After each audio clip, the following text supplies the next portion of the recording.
We're here with the Marble House Dictator Dahlia Week RBY OU tournament. And we've got here Shaman Bestmon, better known as Jigglybuff. I'm probably going to be calling him Jiggy throughout this game. Versus Lukewarm Mayo, aka Lukewarm Panda, aka Panda, aka Bridge. I'll be calling them Bree throughout this game probably. Maybe tossing in some Bridge just to be formal. And this is the first set of the tourney that I'm commentating here, so this is going to be exciting and set a precedent for things to come. Well, actually, I've watched this game, so hopefully it doesn't set a precedent. I'm going to be real. I've got the 2 games of the set open up right here. I'm going ahead and spoiling that this is a 2-game set. No game 3 here. I've got the Art of Balance music going. Let's get right into it. Okay, turn 1 the Chansey, switch into the Thunderwave is a classic. It's not a Sing Chansey though, this is just a, it just opts to accept the, you know, the double para, but then opting to stay in, I think maybe not the best decision. Like especially once you have this psychic drop, it's really hard to win this matchup. And I don't know what's on the Starmie. I think, has the Starmie, has that been revealed? No, it hasn't, right? Because it swapped out turn 1. If that Starmie has Thunderbolt especially, you know, they're parried, you're not, which means that you're gonna get your Thunderbolt off first. Now your Chansey is dead, which was also, remember, your Parasac turn 1. Oh, okay, okay. So, Jiggy.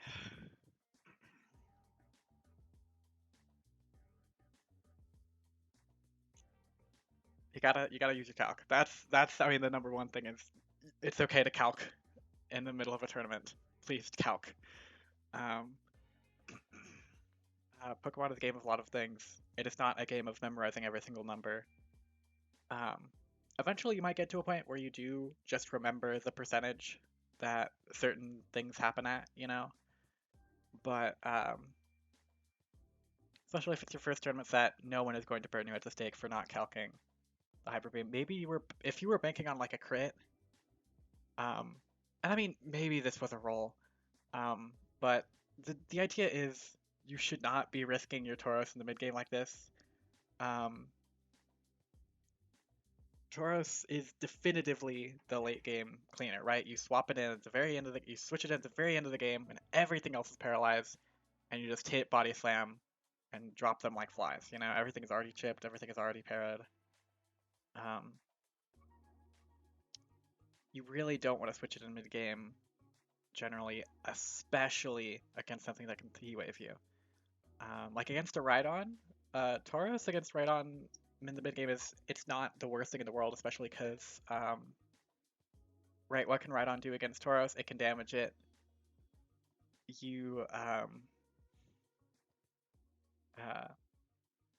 Tauros' ability to do its job is not that limited by being chipped, but it is extremely limited by being parried. So I don't really know what the deal was here. Do your calcs, don't use Tauros in the mid game. You could maybe, I refuse to give faulty information, so like you could maybe use it like if your opponent is asleep, just to nudge the opponent in the direction of like, hey, this Pokemon is asleep, you have to swash it out, you have to swip it out, you know, you can't just keep giving me free turns. But, you know, that's a niche scenario. So don't let this happen to your Tauros. Oh, and you eat the Psychic too. Ugh.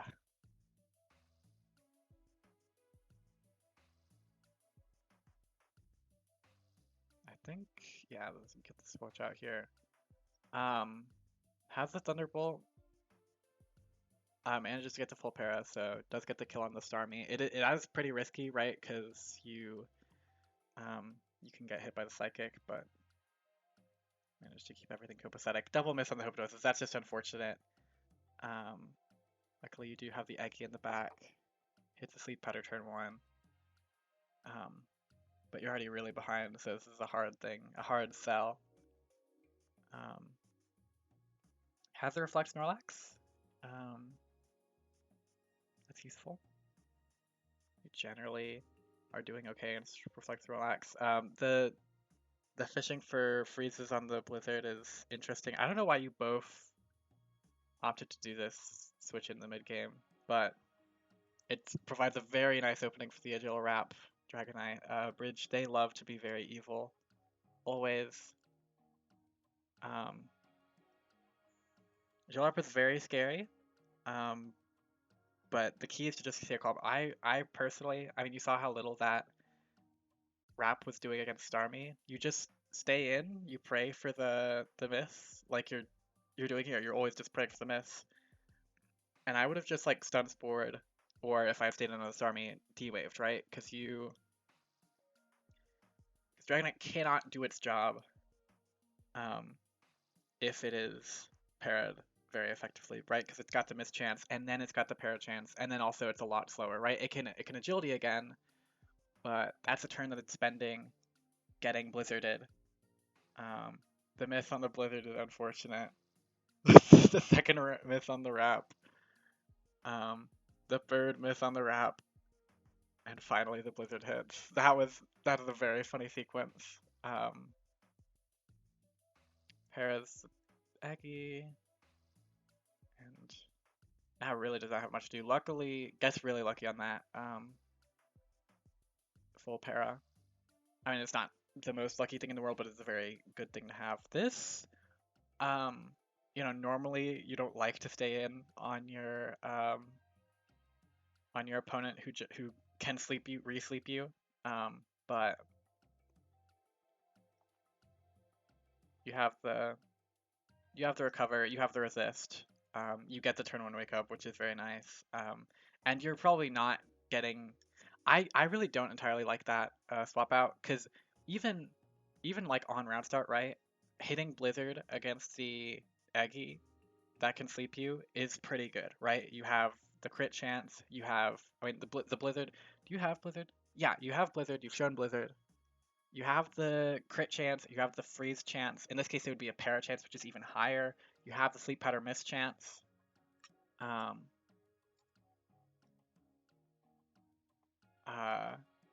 And then you, right, it's pretty good for you, and that's the sort of thing you have to bank on when you're down like this. So I don't entirely agree with that swap to the Snorlax. It's a decent idea. And like swapping into your slept Pokemon to try to eat the status moves is good if it's like a limited resource, like you can eat 1 or 2 of your opponent's blizzards or ice beams on your slept Pokemon to try to make sure that they have less chances to freeze you. But yeah, I don't know. I would have just stayed in on the Starmie and press Blizzard. Pressing recover again. You get lucky with it, but yeah, now they swap out the Aggie because yeah, that crit is really unfortunate. But it happens.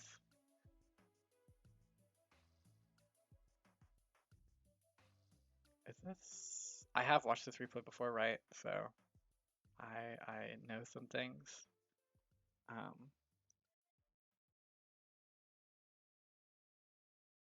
Wake up, ice beam, try to fish for the freeze. Reflect. I don't like that reflect. This Chansey is Bolt Beam Chansey. It's not doing any physical moves to you.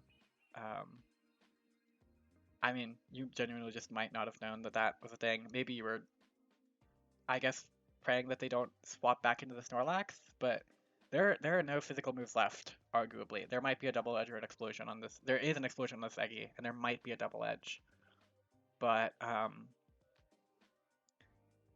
it's not an explosion you have to be super worried about yet.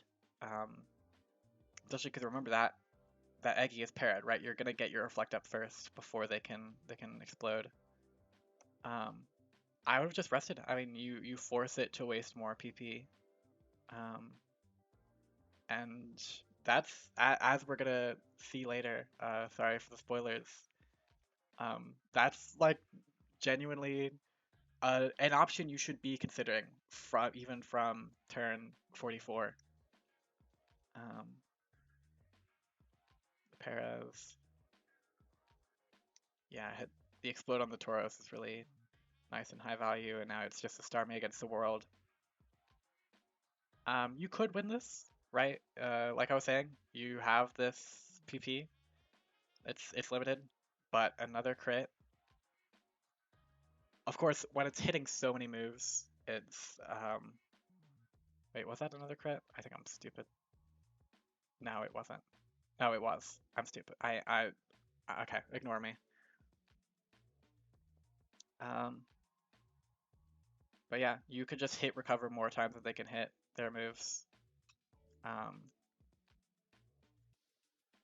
Actually, that's not entirely true. But you can hit recover more than they can hit T-Bolt, and then you can hit. Then you don't have to swap on every Ice Beam. But a third crit, and it's a high roll crit, so you get the def. 3 crits on the Chansey. I don't know if that was statistically unlikely, but it happened. And you know, it was a pretty rough position either way. Bridge played that well. Game 2, I haven't watched this one, so no spoilers here. Let's see if they use the same teams. I think they might. They may. No. The Jinx. Yep, the turn 1 para into level cliff. That's the canonical opener here. It's rough because, you know, oh, you get the turn 1 psychic special drop.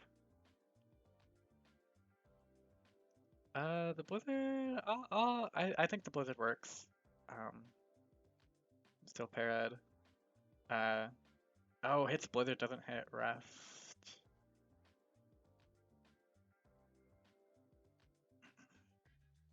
Right, because they can just hit soft boiled until you get full parried.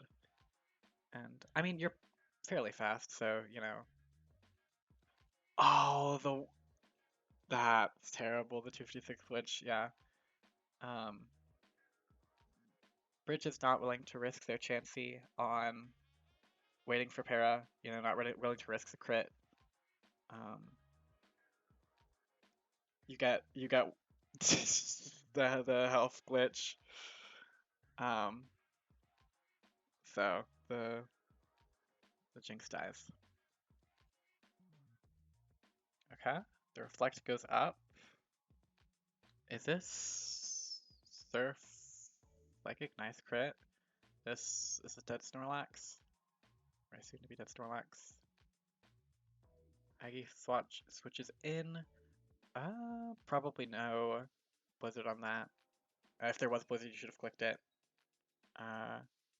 Mega Drain. Gengar. Okay.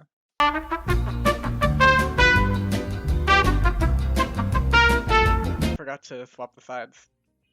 Okay, this is it's a different team from Bridge, but it's the same team from. I still don't know what the stupid gimmick is on the Chansey. I don't know if it has lived long enough to show. Is it the reflect? Is there a counter on this Chansey? I don't remember if we saw the Chansey's whole set in the last game. Yeah, staying in would have been smart here. We've already seen this happen, right? Because you can just wait for the para. Right, and if the Jinx rests, which they did, and you know, they didn't get it, but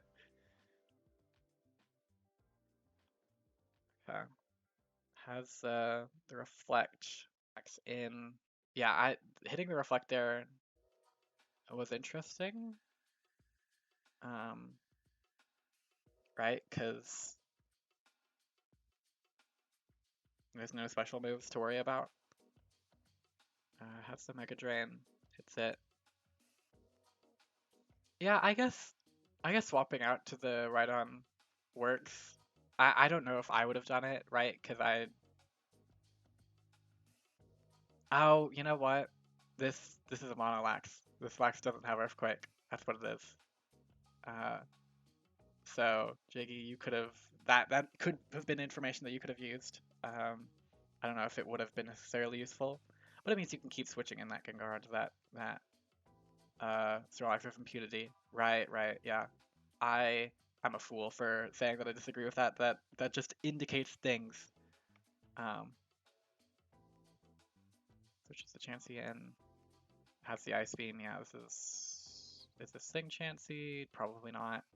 Right, because you've got the Jinx. The Jinx is basically a guaranteed sleep eventually.